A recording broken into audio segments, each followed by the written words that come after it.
Paper में strategy क्या हो, ईटीवाई वाले स्टूडेंट्स किस तरीके की स्ट्रैटेजी बनाए पर्टिकुलरली फिजिक्स पेपर के लिए। आपने अपनी एक रैंक के लिए पढ़ाई करना चालू करी है और अभी तक नहीं करी है तो अब आज घर जाकर मेरे हिसाब से आप अब सेल्फ एनालिसिस करना चालू करेंगे and with in 15 days you might be knowing yourself, your yielding factor आप कितना स्कोर कर लेते हैं और आप किस पर्टिकुलर ब्रांच के लिए, किस इंस्टीट्यूट के लिए जाना चाहते हैं, अपने आप को जानकर आप एनालिसिस करेंगे।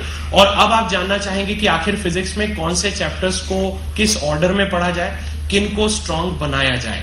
तो इस पेपर का फाइनल वर्डिक्ट क्या है, ये पेपर आपसे क्या कहना चाहता है। एक चीज और कई बच्चे जानना चाहते हैं कि आखिर 11th-12th क्लास का जो वेटेज है वो किस प्रकार का रहा, तो इस चीज को भी अपन देख लेते हैं। फिजिक्स में जनरली पाया गया है कि 11-12% का वेटेज करीब 50% के आसपास रहता है, इनमें बहुत बड़ा डिफरेंस नहीं आता। इस साल मैकेनिक्स ने एक्सेप्शनली हाई परसेंटेज दिखाया तो उस हिसाब से आप पाएंगे कि 11th क्लास का जो वेटेज रहा दैट इज 55.8%, 12th क्लास का जो वेटेज रहा है that is 44.1%। In most of the years अगर हम पिछले सालों का एवरेज लें तो ये 50% के आसपास ही रहता है। फिजिक्स में एक सिमेट्री देखी गई है और इस हिसाब से ईटीवाई वाले भी रिलैक्स नहीं हो सकते, आईओवाई वाले भी नहीं हो सकते और ईओवाई वाले तो बिल्कुल नहीं हो सकते, that's their golden chance. Okay, और इसी चीज को आगे सब्सटेंशिएट करने के लिए आईओवाई वालों के लिए एक वर्डिक्ट देना चाहूंगा, एक बात बताना चाहूंगा। अब उतना समय नहीं है आपके पास कि आप फिर से मैकेनिक्स के बारे में जो पता चला तो अपन बिल्कुल शुरू से शुरुआत करके पढ़ें, क्योंकि आपके पास में कई सारे प्रेशर्स हैं। पहली चीज जो आप अभी पढ़ाई कर रहे हैं उसको प्रॉपरली आपको करना है, ठीक है। तो इसीलिए सबसे पहले 12th क्लास के जो सेक्शंस हैं that includes electricity, optics and modern physics, सबसे ज्यादा इन सेक्शंस पर कंसंट्रेट करिए। आपकी प्रायोरिटी अभी सबसे पहले 12th क्लास के फिजिक्स के जो सेक्शंस हैं इनकी तरफ होना चाहिए।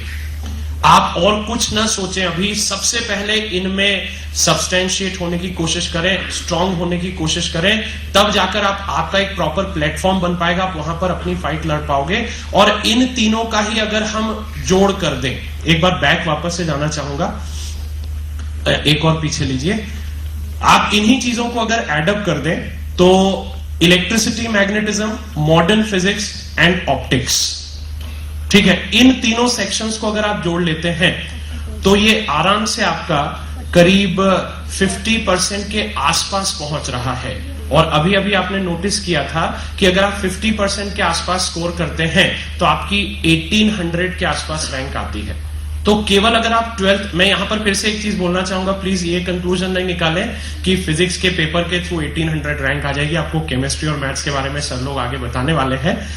तो फिजिक्स के हिसाब से अगर देखा जाए तो आईओवाई वाले स्टूडेंट्स अगर 12th क्लास के पोर्शंस को ही सबसे पहले स्ट्रॉन्ग करें, 11th में अगर आप केयरफुल नहीं रहे प्रॉपरली, जैसा आप चाहते थे उस प्रकार की प्रिपरेशन नहीं कर पाए, तो आपको अभी सबसे पहले 12th क्लास का जो पोर्शन है, एक बार और आगे बढ़ जाए, 12th क्लास का जो पोर्शन है electricity, optics and modern physics, इसको पूरा करिए।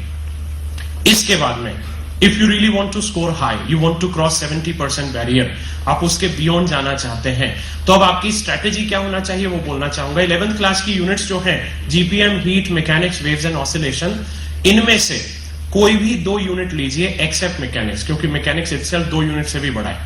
तो आप GPM, heat, mechanics, waves and oscillation, upon mechanics को हटाएं तो GPM, heat, waves and oscillation, इनमें से कोई भी 2 यूनिट्स को चूज कर लीजिए और इनको परफेक्ट करने की कोशिश करिए। इनमें जिसमें भी आपका फ्लेयर है, जिसमें भी आपका कंफर्ट लेवल है, सर ने अभी एक बात पर आपका स्ट्रेस लाया था, वो ये कि आपको जेई की प्रिपरेशन में स्पून फीडिंग की आदत नहीं डालनी है कि जब टीचर बताएगा तभी हम करेंगे। ऑल्दो आईओवाई जो स्टूडेंट्स हैं वो एक बार 11th क्लास के पोर्शन को पढ़ चुके हैं, but you can make your own schedule और इनमें से आप कुछ सेक्शंस को प्रिपेयर करना चालू करें। 11th क्लास के कोई भी आप 2 ले लें। जो लोग मैकेनिक्स में अच्छा होल्ड रखते हैं, आईओवाई में जो अभी है और मैकेनिक्स में अच्छा होल्ड रखते हैं, वो सबसे पहले फिर मैकेनिक्स को ही प्रिपेयर करें और उसके बाद में इनमें से कोई एक और यूनिट को ले सकते हो, अदरवाइज आप इनमें से करें। एक चीज और बोलना चाहूंगा, एक बहुत बड़ी गलती जो आईओवाई स्टूडेंट्स लोग कई बार कर लेते हैं, इलेक्ट्रिसिटी हुआ, इवन मॉडर्न फिजिक्स हुआ, ऑप्टिक्स हुआ, इनमें भी कई सारी सब यूनिट्स हैं। इलेक्ट्रिसिटी की तो मैंने आपको ओपनली बताई थी। इवन ऑप्टिक्स में भी आप refraction, reflection, curve surfaces, plane surfaces, उसके बाद में वेव ऑप्टिक्स वगैरह आप देखते हैं। मॉडर्न फिजिक्स में भी there are many sections. Electricity में EMI तक, AC तक, electrostatics, capacitance, current electricity, MEC वगैरह।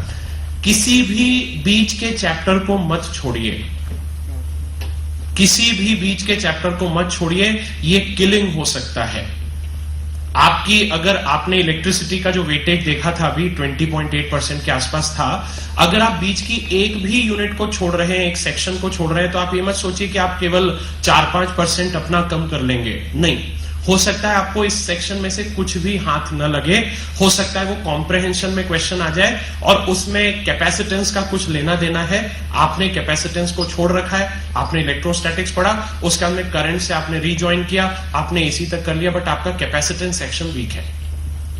अब पेपर जब आएगा, अनलकीली उस साल कॉम्प्रहेंशन में वो क्वेश्चन अटक गया, बिगेस्ट वेटेज वही रखता है, आपने कुछ रीडिंग करी, उससे रिलेटेड आपने वहां से डेटा रिट्रीव किया, बट वो आपसे कैपेसिटेंस की बेसिक नॉलेज रिक्वायर कर रहा था, आपको नहीं है, आपका पूरा सेक्शन गया।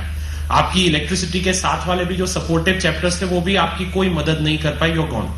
और गलती से अगर निगेटिव मार्क्स वाले सेक्शन में आ गया तो आप वहां एक्सपेरिमेंट करने लायक भी नहीं रहते कि आप कुछ करके आ जाए, it's all gone. And we always avoid flukes, तो लगाने ही नहीं चाहिए, ठीक है। तो इस हिसाब से आप इलेक्ट्रिसिटी टिल AC को एक ही यूनिट माने। आप इवन ऑप्टिक्स भी पढ़ रहे हैं तो आप पूरे को स्वीप करिए, किसी भी एक बीच के सेक्शन को मत छोड़िए, it can be dangerous at that time.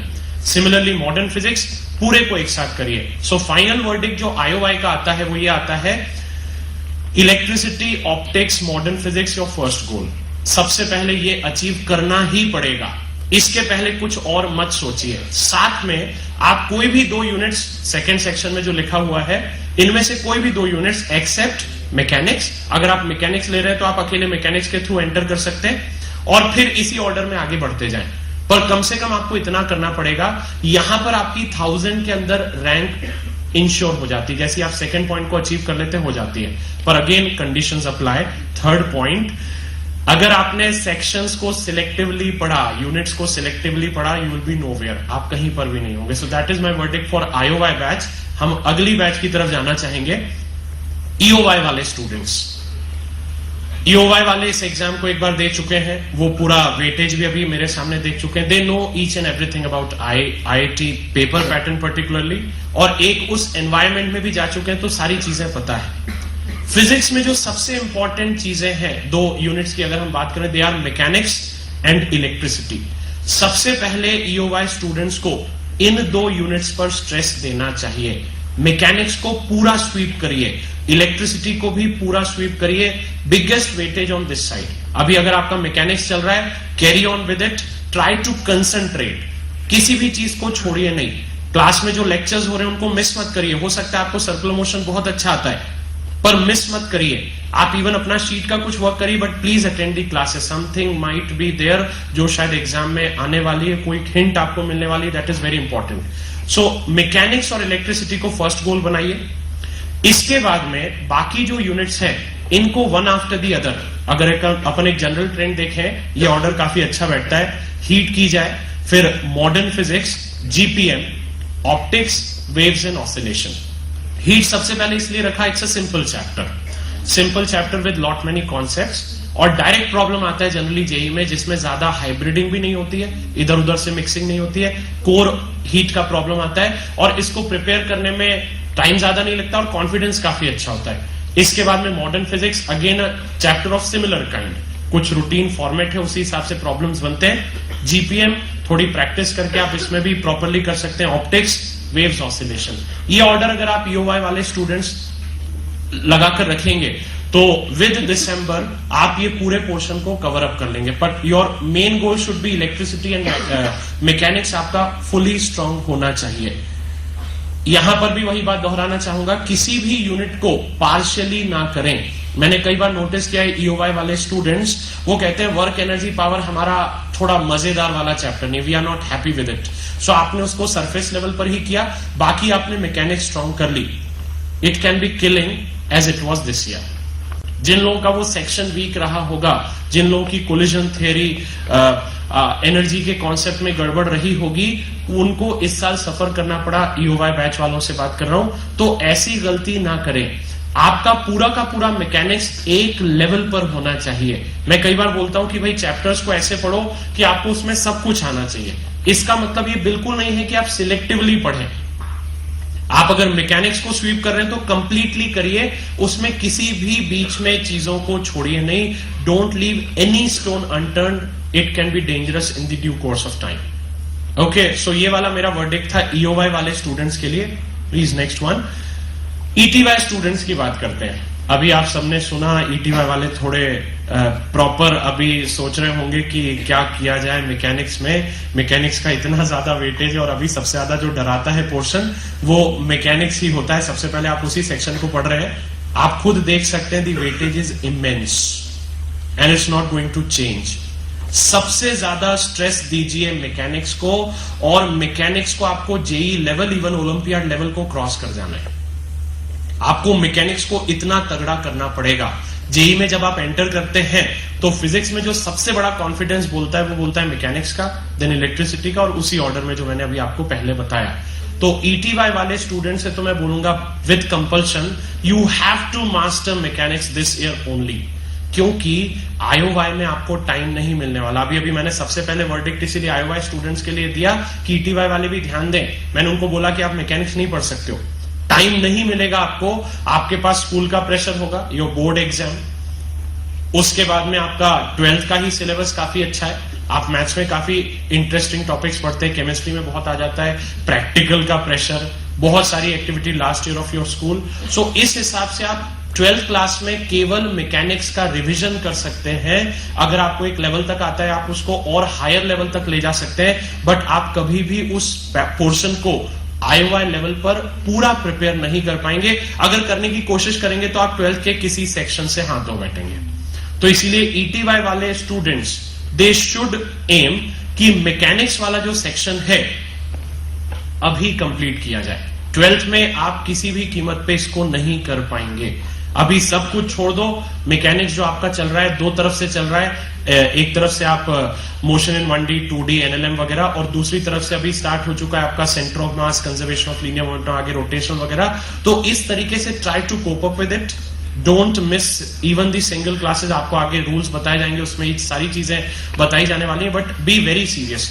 Don't take anything in a relaxed way. Sir ने अभी बोला कि 8 महीने बाकी हैं आईओवाई और ईओवाई वालों के लिए, और 11th वालों के लिए काफी समय है। आपको रिलैक्स नहीं होना है, आपके लिए और चैलेंजिंग सिचुएशन है। आपको इस चीज की अवेयरनेस है, तो you have to scale higher heights. आपको और ज्यादा आगे जाना है, आपके हाथ में अभी पूरी तरह गेम है। So that way, please try to command on mechanics within 11th class only. No chance in 12th class. You can only revise it. You can only improvise some of these skills, and that's it. Moving on, remaining units जो हैं, like GPM, heat and waves, इनको आप 11th class में अगर कर रहे हैं, करेंगे ही ऑब्वियसली, हम लोग पढ़ेंगे, कम से कम आपको स्कूल लेवल तक तो करना ही है। एक ट्रेंड जनरली देखा जाता है ईटीवाई स्टूडेंट्स में कि स्कूल में हाफ ईयरली आई तो आपने क्लासेस मिस करना चालू कर दिया, आप थोड़े रिलैक्स्ड हो गए। अभी इवन यूनिट टेस्ट है तो आप थोड़े से पार्शियल हो जाते हैं कि नहीं, मेरा यूनिट टेस्ट में अभी तक की रैंक मेरी बड़ी अच्छी आ रही, तो I have to go over there only. But मैं बोलूंगा बिल्कुल नहीं, IIT is your religion and you have to follow it. उसी हिसाब से ये वाले जो पोर्शन है ये जनरली उसी टाइम पर आएंगे जब आपकी हाफ ईयरली आने वाली है, और उस समय जनरली पाया गया कि बच्चे उसको लाइटली ले लेते हैं और फिर बाद में सफर करते हैं। आपको इन सेक्शंस को भी करना है, और कुछ नहीं तो स्कूल के लेवल पर तो करना ही होगा। These chapters are simple, these are small units, इनको करने में कम समय लगता है, इनको मास्टर करने में कम समय लगता है। तो ये वाले कम से कम, ये मैं वर्स्ट केस की बात कर रहा हूं, कोई इससे ये मतलब ना निकाल ले कि अपने को तो ये वाले को स्कूल लेवल करना है और चल जाएगा।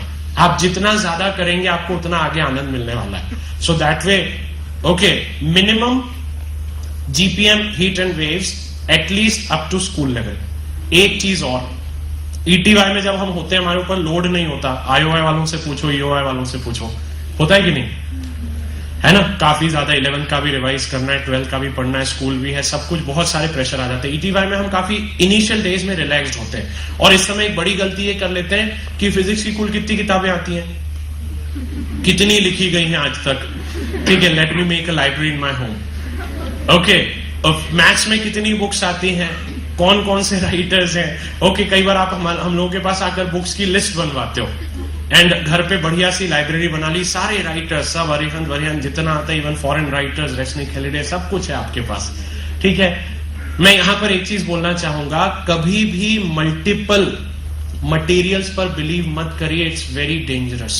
सबसे बड़ी गलती क्या होती है मैं आपको बताता हूं। हमने फिजिक्स का एक एग्जांपल लेता हूं, आपके पास में स्कूल लेवल पर एक एबीसी कॉम्प्रिहेंसिव टाइप की बुक कुछ तो होती है, स्कूल वाले रेफर करते हैं, एनसीईआरटी की बुक होती है, यहाँ पे हम लोग एचसी वर्मा के बारे में बोलते हैं, आप अपनी तरफ से भी 2-4 ले लेते हो, कई आपको सलाहें मिलती हैं सीनियर्स की, ये बुक तो होना ही चाहिए, वो भी आपके पास होती है। फिर एक दो आप मार्केट जाते हो तो कुछ का कवर वगैरह अच्छा दिखता है कि कितनी बढ़िया प्रिंटिंग है, तो इस किताब को भी मैं ले लूं। और ऐसा करते करते आपके पास में, मतलब आपने जब ज्वाइन किया अप्रैल में, तो जब स्कूल स्टार्ट हो रहे तब तक आपके पास करीब 5-7 किताबें आ चुकी हैं। और अब घर वाले भी प्रेशराइज कर रहे, सब करो, आपको सब कुछ करना पड़ेगा। और आप करते कैसे, आपने एचसी वर्मा लिया, आपको कुछ क्वेश्चन करने को दिया, आपने करे, जितने आपसे बने आपने कर लिए, बाकी छोड़ दिए। इसके बाद में आपने कॉम्प्रिहेंसिव किया, वो भी कर लिया, जितने बने कर लिए, बाकी छोड़ दिए। एनसीईआरटी बुक में से किया, रीडिंग किसी में से लगाई नहीं लगाई, एक पैराग्राफ रेशनी खेलिडे का पढ़ लिया, एक कॉम्प्रिहेंसिव का पढ़ लिया, एक एचसीवी में से पढ़ लिया, उसके बाद में डीसी पांडे भी कुछ कर लिया, ठीक है। इस हिसाब से आप करते हैं तो आपने किसी भी एक बुक को प्रॉपरली मास्टर नहीं किया, और आपने सबका कर लिया और एक इल्यूजन डेवलप कर लिया कि I have done so many books, you have a big collar there, oh my god, I have done 5 books in physics in motion in 1D, I have to be very good। जब test हुआ तो कहीं नहीं पता चला, ठीक है। सबसे बड़ी गलती क्या करी, आप एक ही किताब को करते, रीडिंग प्रॉपरली करते, लाइक एचसीवी, आपने पूरा प्रॉपरली चैप्टर को समझा, उसकी रीडिंग लगाई, सारे सॉल्व प्रॉब्लम, सारे इन बिटवीन सेक्शन जो क्वेश्चंस होते वो लगाए, उसके बाद में short answer type, objective 1, objective 2 exercise पूरी कर ली, और उसके बाद में आपको आएगा सही कॉन्फिडेंस कि अब मुझे ये चैप्टर पूरा आता है। आपको मल्टीपल रिसोर्सेज की तरफ जाने की जरूरत ही नहीं है। और ईटीवाई वाले स्टूडेंट्स के लिए पर्टिकुलरली बोलूंगा, अभी आगे स्टडी मटेरियल के बारे में आपको बताऊंगा, तब ये चीज क्लियर करूंगा कि क्या पढ़ना है क्या नहीं पढ़ना है। अभी मैंने एक एग्जाम्पल के स्वरूप एचसी वर्मा के थ्रू आपको बताया। तो जो भी चीज करें, एक मटेरियल पर बिलीव करें, उसको कंप्लीट करें, जब तक वो कंप्लीट नहीं हो जाए दूसरे की तरफ मत जाइए। आपके घर में कुछ चुनिंदा किताबें होना चाहिए, चुनिंदा में एक थ्योरी बुक, एक आपकी problem solving book, if your HC Verma is sufficient for physics I can say. बाकी आपको जो भी मटेरियल मिलता है उसके बारे में आगे बताता हूं, केवल उस पर रिलाय करिए। मल्टीपल बुक्स पढ़ेंगे कुछ नहीं होने वाला, आप अपनी एक गलत इमेज बनाएंगे, हर बार टेस्ट देंगे, बुरी तरह शैटर होगी, आपको खुद नहीं पता कि आपको चैप्टर में क्या नहीं आता। मैं खुद बोलना चाहूंगा आईओआई वाले स्टूडेंट्स का, अभी एक टेस्ट हुआ था, मैंने ओपनली बोला था एचसी वर्मा से लूंगा, और आप सब जानते हैं कि उसमें 100% मार्क्स किसी के भी नहीं आए। It's a pity, it's a bad thing कि हमने अगर एक चैप्टर पूरा पढ़ लिया, एचसी वर्मा में से सब कुछ कर लिया है, आपको पता है केवल क्वेश्चन उसी में से आएगा, डेटा भी नहीं बदला जाएगा, वही क्वेश्चन आएंगे, and still you are not able to attempt 100%। Attempt की बात बोल रहा हूं, स्कोर करना तो आगे की बात है। तो ये गलत बात है, ये पढ़ाई का तरीका डेट्रीमेंटल है, नुकसानदायक है, डेंजरस है। Never try this. Believe in one material, complete it thoroughly, comprehensively, then move to the next one, and always get the guidance of your teachers. So these are the final verdicts for ETY, IOY